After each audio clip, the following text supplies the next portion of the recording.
Welcome to Strategy Unlocked, where CEOs, founders, entrepreneurs, executives, and veterans come together to share the real strategies behind success. This is not theory.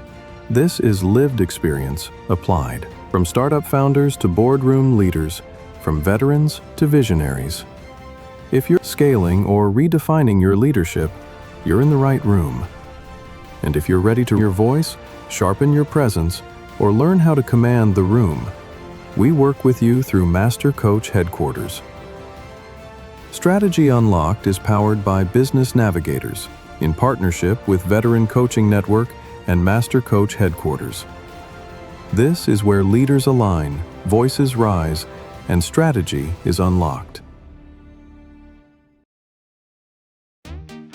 Welcome to Strategy Unlocked. Today we have James Suh. James, thank you so much for coming on Strategy Unlocked. Would you mind opening up, sharing a little bit about yourself today?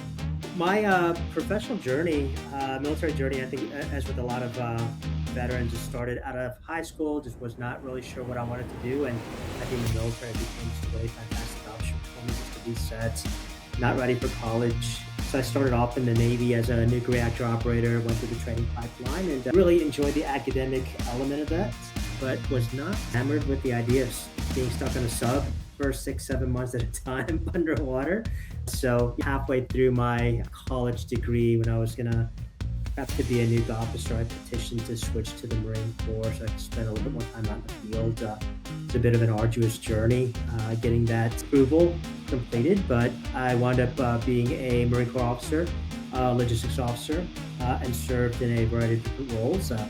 Love that part, but I think as you get older and a bit more mature, you make some decisions about where you want to go in life. And I think for me, after my time in Iraq, it was really time for me to pivot away and pursue some of the brilliant opportunities to reduce my overall mental load and mental stress. Wow. So you mentioned being on the nuclear sub. And so first of all, yes, I heard there's a lot of hot bunking, hot swapping. First of all, what's that term? And then secondly, I heard you guys are actually really great. So you want to clue in a little, some insight to that? It's called hot racking. And just to be clear, I qualified through the nuke power program as a reactor operator. And just before I deployed, I was picked up for the NRTC program. So I did not have to deploy on a ship. Dodged a bullet there. And I think as I started to look towards the future. Hey, Carrie, come on, say hi to the audience. Oh, hey. Hey, so behind every good veteran is a good significant other, and that's Carrie. And Carrie, What do you mean by audience? We are live right now. So Carrie, we're recording. I think this is a really fantastic segue to, I know this is not necessarily the question, but one of the most difficult parts of starting a business is having a bit of a safety net and a bit of security on that side. And I think if I were to be single and with a lot of other responsibilities without a supportive spouse like Carrie, it would have been difficult to take some of the risks that I've had to take and I think continue to take it in that context in entrepreneurship. So I think as maybe skipping ahead a little bit, one of the biggest life lessons for me is risk is just much easier to take when you have the support system in your life. And I know a lot of veterans getting out, me included in the beginning, don't realize or appreciate how many people are out there ready, willing, able, and just really passionate about supporting us. So before you take this journey and look around your community and see who you can pull into there to prop you up and drag you along when needed. James, I appreciate that. 100% agree with you. Preparing for your venture to leave is something, people have to look at it as it's a journey. And as a person who recently left the military, it was hard. And irony was, I thought I was 100% prepared, and I think I was. I'm here. But the backside is also harder than it was the side you were thinking. You're under all this anxiety and stress in the leap, and then you leave. And there's really great programs out there that are there to help you in that journey. And a lot of folks maybe never heard of them, or they hear about them and they miss these cutoffs and times to apply. Would you like to name a couple, and then I'll name a couple, and maybe we can meet on some of them? When I, maybe just for more context, I've been fired from at least 4 different roles probably more than that. If I were to really be honest with myself in that context, and when I decided to pursue entrepreneurship in 2017, it was after the last time I was with an organization, really because I couldn't find a good fit for myself. And I was fortunate when I stepped away for two things. One, that had been with Carrie, with my spouse, really guiding me on the journey. But also there was an organization called Bunker Labs. They were now part of the IVMF, Institute for Veteran Military Families. And that community was really just getting started in the Nashville space. And I say when I happened to run into the organization, really Carrie found the organization, said, hey, you really need to go see what this is about. And I think that serendipitous connection to that organization really first gave me the confidence to continue pursuing this. The entrepreneurship is freaking hard. And I think seeing people who are ahead of you in the journey, persisting despite all the pain, has been really valuable. So I think the Bunker Labs program, what they provided, what they sort of structured around IVMF, what they continue to support me in this particular journey, but also beyond the program, it's just a community, just knowing others are out there like me that have gone through the same professional struggles and then have also chosen to pursue entrepreneurship, sometimes because they're passionate about it, but other times because we don't see another fits. So you're right, though. Entrepreneurship is not for the faint-hearted, right? It's not for the folks who are like, let me just go try it. There's no winging entrepreneurship. You'll find that once you're in, and when you get pulled in, you're either all in or you're all out. And sometimes being all in may be all out. So you have to really set tangible goals. This isn't no longer where I get to have the government's budget behind me. It is, well, I have to fund this myself. But there are ways you can mirror and do a little bit of that together through contracting other ventures.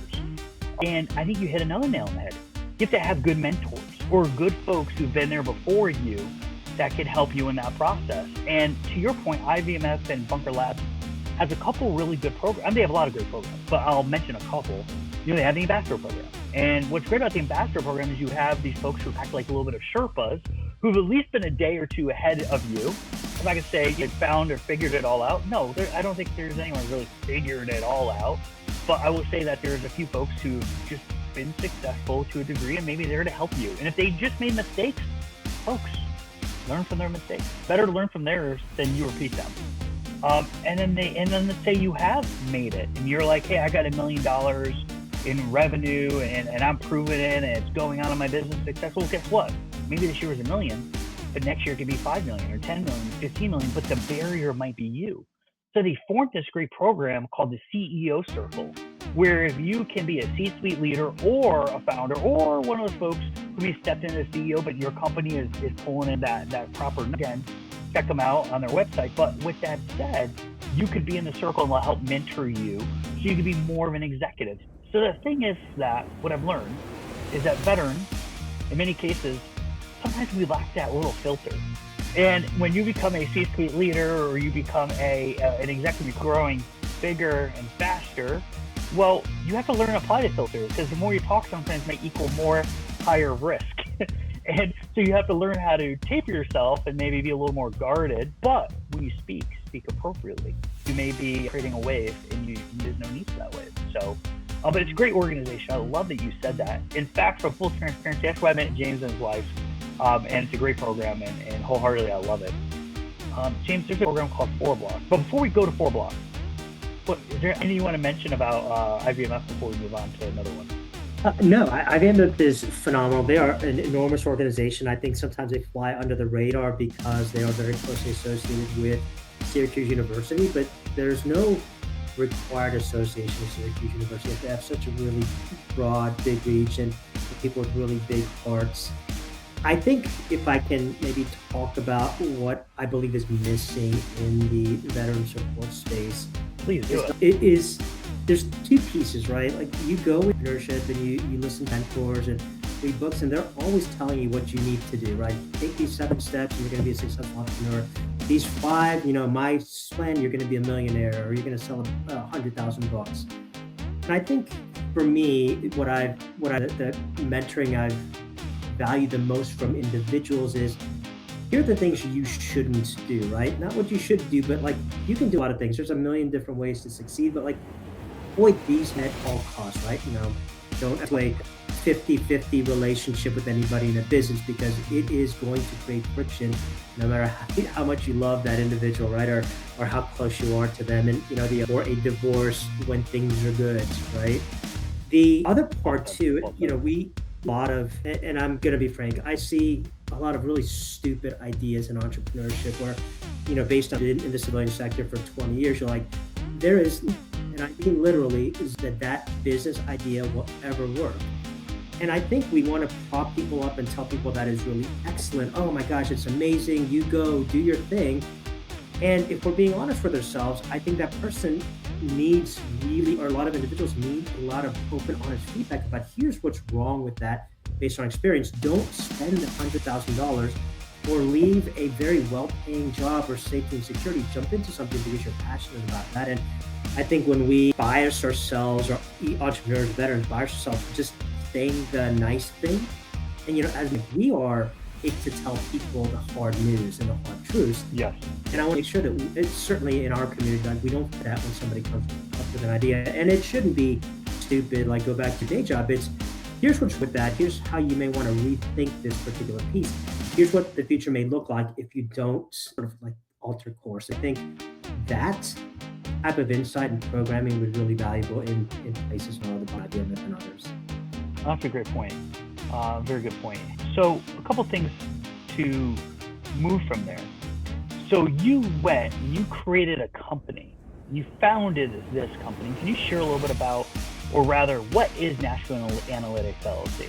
And not only what is it, why are you doing it? Why does the world need another analytic company?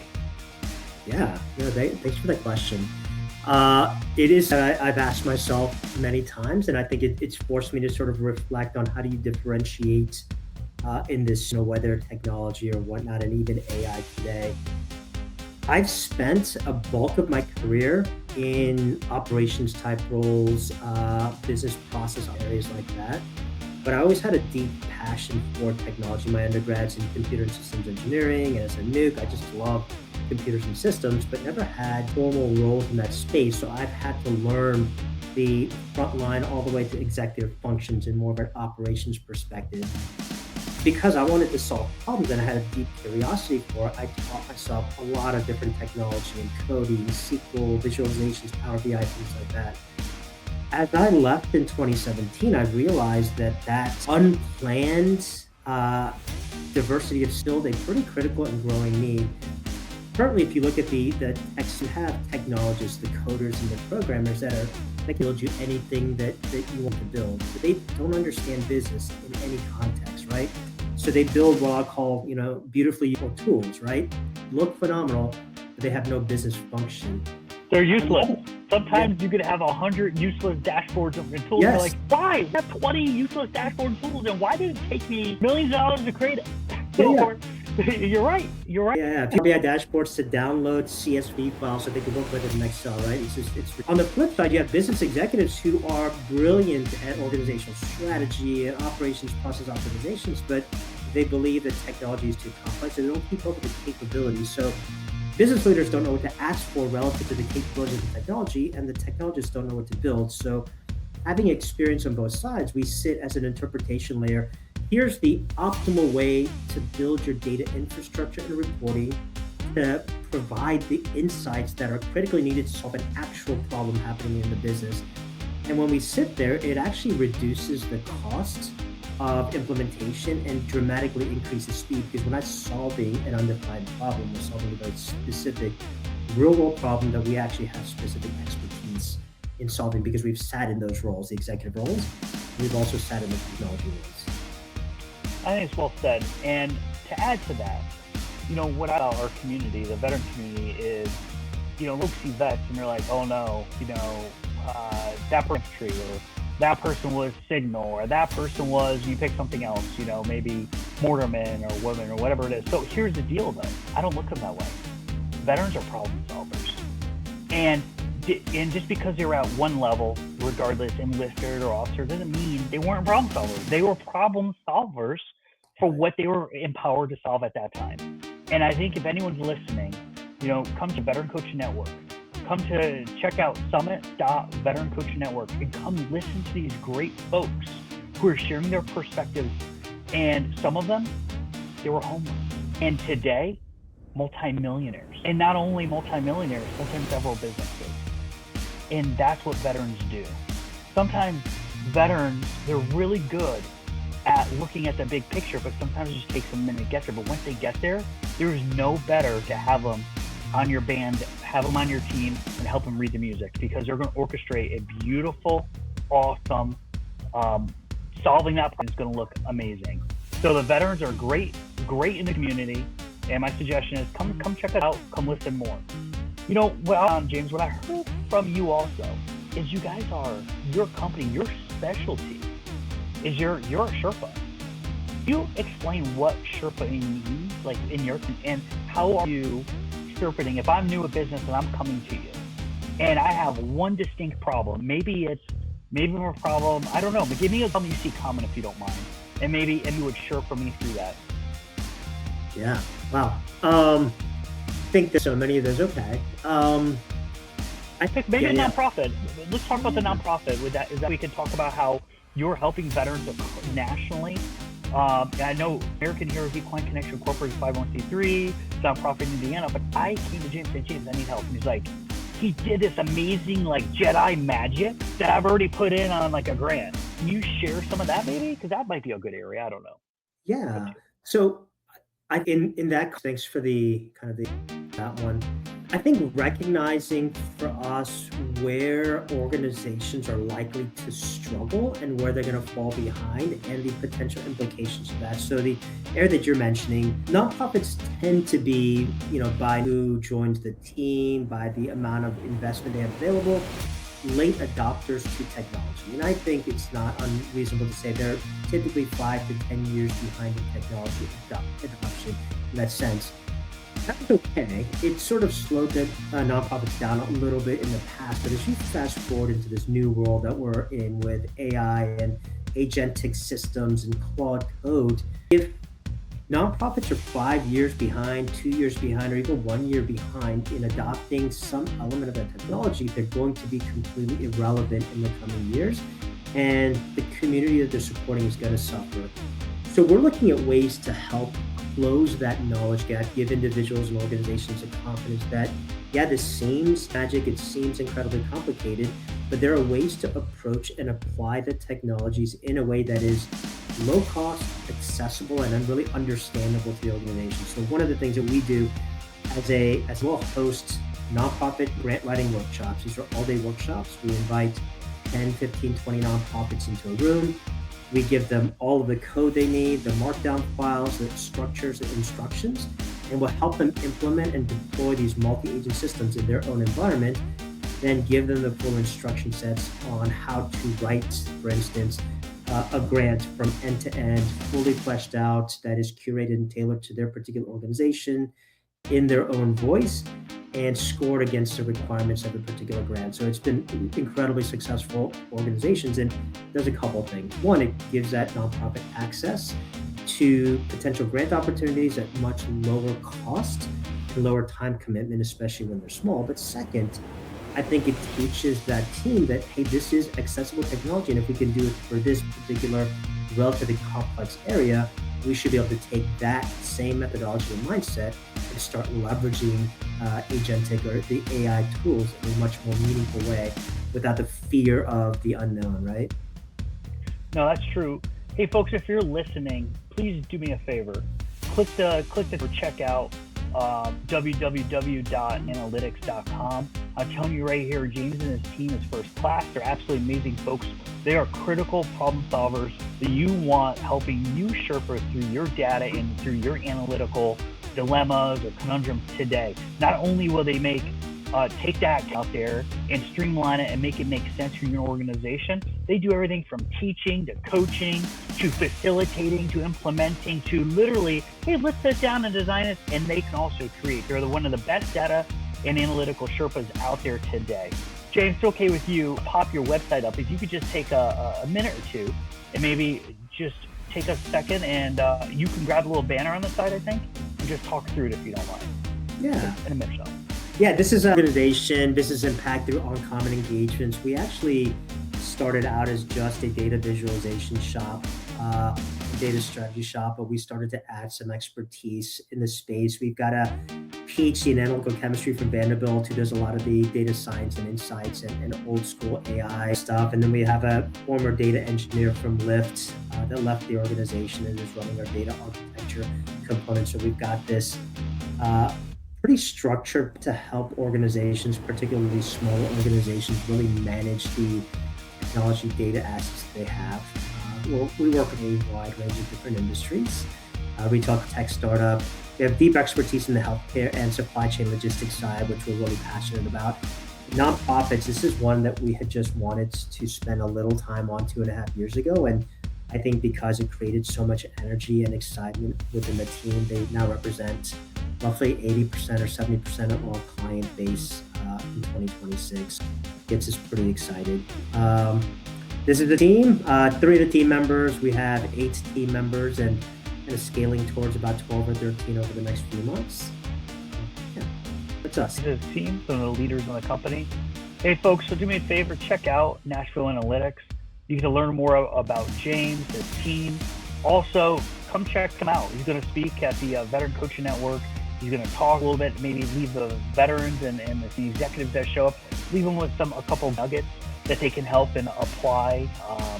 More importantly, what's great about James is he's an individual, a veteran, and he's here today. James, in closing, can you share something to help a veteran today unlock one of their strategies in Strategy Unlock? Yeah, I would individuals really get into the, I'm going to call it Cloud Artifacts. This is a thing that I've been really pressing before. Cloud Artifacts is a part of Anthropic's Claude. If you click on the artifact side, you can actually create a fully encapsulated application to test out your ideas. So do rapid prototyping within particular. So you could have zero programming experience, write some code out, do a little bit of Google searching on it, say, hey, help me sort of like a particular idea. And this will kind of jumpstart, if you have no experience in Claude code and application development, really jumpstart your thinking around what is possible within this particular space and with this tool. And after you dig in, if you get some exciting output, like drop me a note. Happy to kind of like some more complex ideas to start doing some prototyping and deploying other tools within your environment. Thank you. Hey folks, if you want to listen to James, come to the Summit Veteran Coaching Network.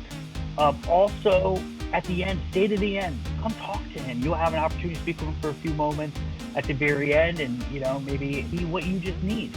At the end of the day, he's a great person, great family man, and awesome and amazing, great veteran who's helping us all. I believe in this adage, or the way of saying that, veterans create ripples, and together we can change the shoreline. Folks, thank you for listening. Please, if you like what we said, subscribe, like, at all costs, share with all the other veterans, and I look forward to seeing you again at the next Strategy Unlocked. Any last words? Anything you want to say? Oh, is it still going? Oh yeah, just for a minute or two, whatever. Any Awesome. last words? Yeah. I'm gonna take my daughter to soccer, but any last words before I go? Always last words. Yeah, I definitely want to kind of like reiterate Luke's point. Veteran Coaching Network, just veterans are a phenomenal source of wealth, and it's really contextual wealth of information. You have somebody that is not part of this network or part of the veteran community providing advice.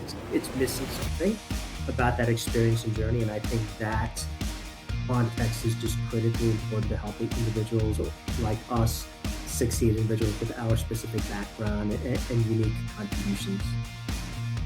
Oh, hey, thanks, brother. I really appreciate having you on. I know today's a little short.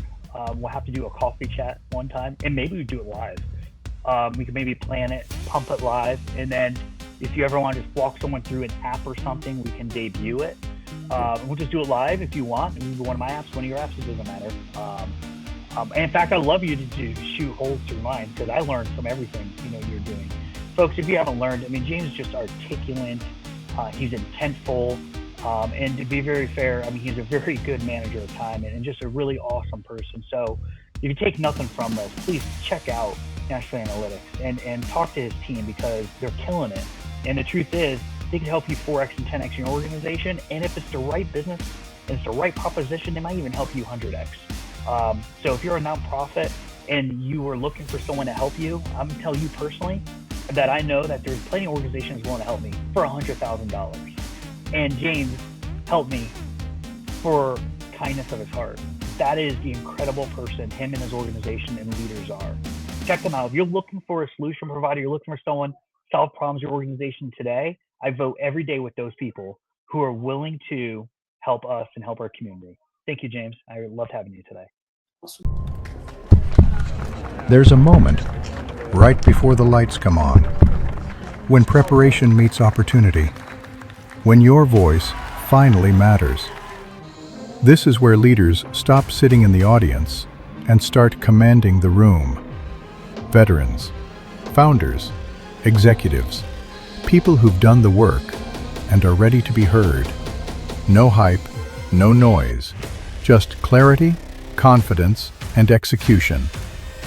If you're ready to step on stage, own the moment, and unlock what's next. Welcome to Strategy Unlocked. Command the room. Powered by the Master Coach Headquarters and the Business Navigators.